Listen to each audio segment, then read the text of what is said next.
नमस्कार दोस्तों, स्वागत है आपका मार्केट इन 10 मिनट्स में, जहां पर हमारा उद्देश्य होता है कि हम अपने निवेशकों को एक ही वीडियो के अंदर लगभग सभी डेली शेयर मार्केट अपडेट्स और ज़रूरी स्टॉक स्पेसिफिक न्यूज़ प्रोवाइड करें।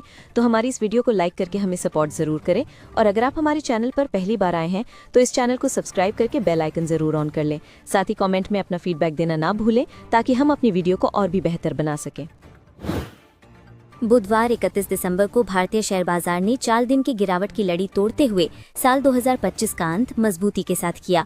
बीएसई सेंसेक्स करीब 544 अंकों की तेजी के साथ 85,221 पर बंद हुआ, जबकि निफ्टी 50 191 अंक चढ़कर 26,130 पर पहुंच गया। इस तेजी में बड़े और भारी भरकम शेयरों की अहम भूमिका रही। रिलायंस इंडस्ट्रीज और बड़े बैंकिंग शेयरों में खरीदारी देखने को मिली, जिससे फ्रंटलाइन इंडेक्स को सपोर्ट मिला और बाजार का माहौल पॉजिटिव बना। बैंकिंग सेक्टर में भी अच्छी मजबूती दिखी और निफ्टी बैंक इंडेक्स 411 अंक चढ़कर 59,582 पर बंद हुआ। मिड कैप इंडेक्स में भी 570 अंकों की तेजी आई, जिससे साफ हुआ कि सिर्फ बड़े शेयर ही नहीं बल्कि पूरे बाजार में भागीदारी रही। सेंसेक्स के शेयरों में JSW steel, ONGC, Tata steel, Titan company, SBI life insurance और रिलायंस इंडस्ट्रीज सबसे ज्यादा बढ़ने वालों में रहे। वहीं दूसरी तरफ टीसीएस, टेक महिंद्रा, इन्फोसिस और बजाज फाइनेंस जैसे शेयरों में दबाव देखने को मिला। स्टील सेक्टर में जबरदस्त खरीदारी देखने को मिली, क्योंकि सरकार ने 3 साल के लिए सेफगार्ड ड्यूटी लगाने का ऐलान किया। इस खबर के बाद जेएसडब्ल्यू स्टील और टाटा स्टील 2 से 5% तक चढ़कर निफ्टी के टॉप गेनर्स बन गए। ऑयल और गैस सेक्टर में भी तेज रैली देखने को मिली। ओएनजीसी करीब 3% चढ़ा, जबकि रिलायंस इंडस्ट्रीज में करीब 2% की तेजी रही। ऑयल मार्केटिंग कंपनीज जैसे आईओसी, बीपीसीएल और एचपीसीएल के शेयरों में 3 से 6% तक की मजबूती दिखी। ऑटो सेक्टर में दिसंबर की मजबूत बिक्री की उम्मीदों के चलते खरीदारी रही। निवेशकों को लग रहा है कि फेस्टिव और साल के आखिर की डिमांड का असर ऑटो कंपनियों के नंबरों में दिख सकता है। आईटी सेक्टर इस मजबूत बाजार में भी कमजोर नजर आया। टीसीएस और टेक महिंद्रा जैसे बड़े आईटी शेयर निफ्टी के टॉप लूजर्स में रहे, जिससे आईटी स्पेस में अंडर परफॉर्मेंस साफ दिखी। स्विगी ने फ्यूचर्स एंड ऑप्शन सेगमेंट में एंट्री की, लेकिन डेरिवेटिव्स में पहले ही दिन स्टॉक करीब 2% गिरकर बंद हुआ। निवेशकों में अभी इस काउंटर पर सतर्कता दिखी। पीबी फिनटेक में गिरावट जारी रही, क्योंकि इंश्योरेंस रेगुलेटर IRDAI कमीशंस को लेकर एक ड्राफ्ट पेपर लाने की तैयारी में है। इस वजह से सेक्टर में अनिश्चितता बनी हुई है।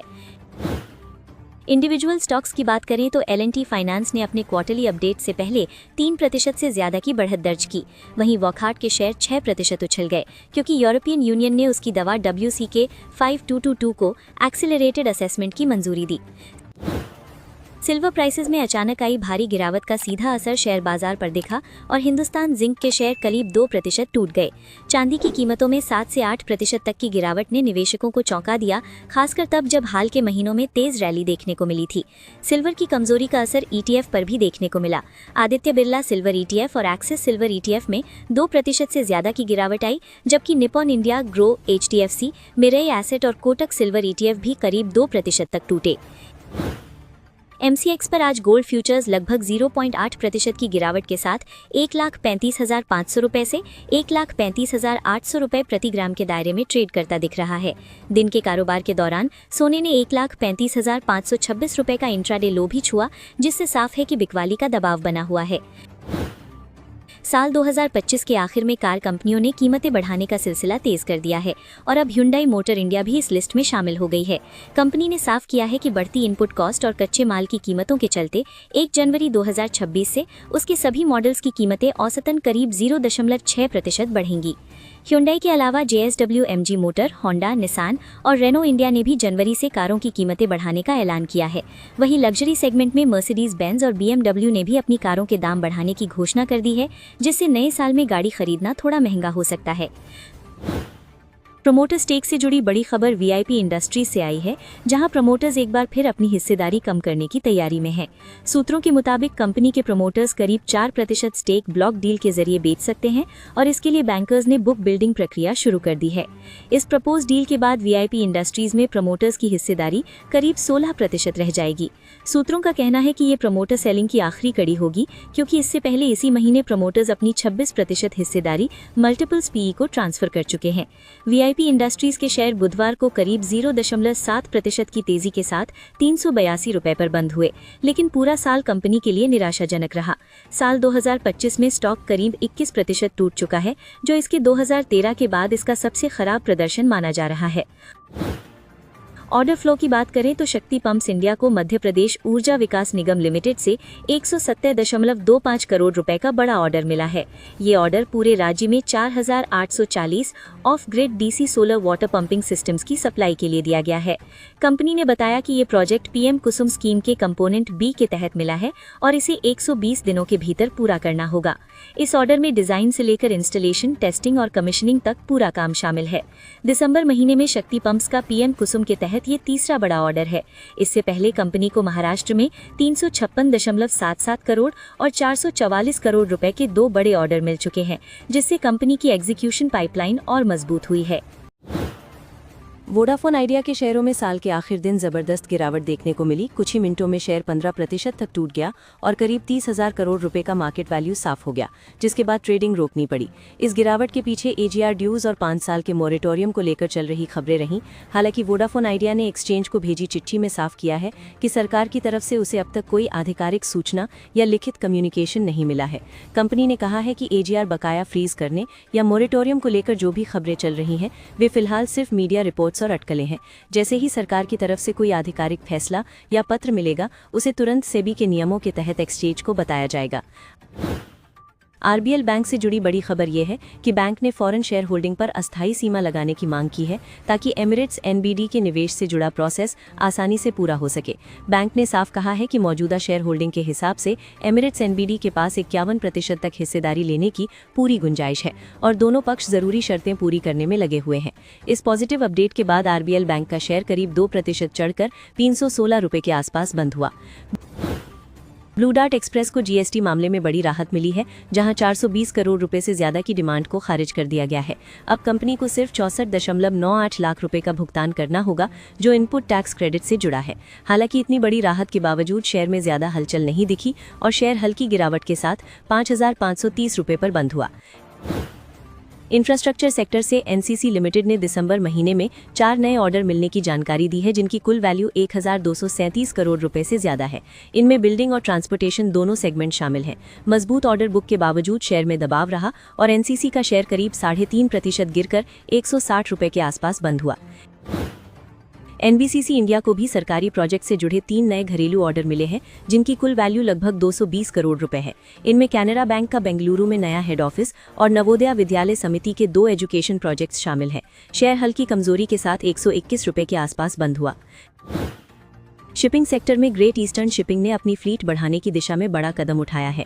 कंपनी एक second hand medium range tanker खरीद रही है, जो 2026 की चौथी तिमाही में फ्लीट में शामिल होगा और इसका पूरा खर्च इंटरनल अक्रूवल से किया जाएगा। इस खबर के बाद शेयर करीब 2.4% की तेजी के साथ 1,129 रुपए पर बंद हुआ। रेडिंगटन लिमिटेड को जीएसटी विभाग से 148 करोड़ रुपए का असेसमेंट ऑर्डर मिला है, जो पुराने सालों के इनपुट टैक्स क्रेडिट से जुड़ा हुआ है। कंपनी ने साफ कहा है कि इस ऑर्डर का उसके बिजनेस, ऑपरेशंस या फाइनेंशियल्स पर कोई असर नहीं पड़ेगा। Life insurance corporation of India limited ने बताया है कि उसे 2021-22 के लिए तेलंगाना, महाराष्ट्र और दिल्ली से जीएसटी से जुड़ी डिमांड ऑर्डर्स मिली है। ये मांग जीएसटी, ब्याज और पेनल्टी को लेकर है। एलआईसी के मुताबिक तेलंगाना में टैक्स की कम भुगतान और गलत तरीके से इनपुट टैक्स क्रेडिट लेने को लेकर ये ऑर्डर जारी हुआ है। कंपनी ने कहा है कि वो तय समय सीमा के अंदर संबंधित राज्यों की अपेलेट अथॉरिटीज के सामने अपील दायर करेगी, ताकि इस मामले को कानूनी तरीके से सुलझाया जा सके। टाटा कंसल्टेंसी सर्विसेज लिमिटेड इस साल शेयर बाजार में अपने सबसे खराब प्रदर्शन की ओर बढ़ रही है। साल 2025 में टीसीएस का शेयर करीब 21.4% टूट चुका है, जो पिछले लगभग 17 सालों में इसका सबसे बड़ा सालाना गिरावट वाला प्रदर्शन माना जा रहा है। हालांकि गिरावट के बीच कंपनी ने अपने इन्वेस्टर डे में लॉन्ग टर्म ग्रोथ पर फोकस दोबारा साफ किया है। टीसीएस ने बताया कि वो आर्टिफिशियल इंटेलिजेंस यानी एआई को भविष्य की सबसे बड़ी ग्रोथ ड्राइव मान रही है और खुद को दुनिया की सबसे बड़ी AI led tech services company बनाना चाहती है।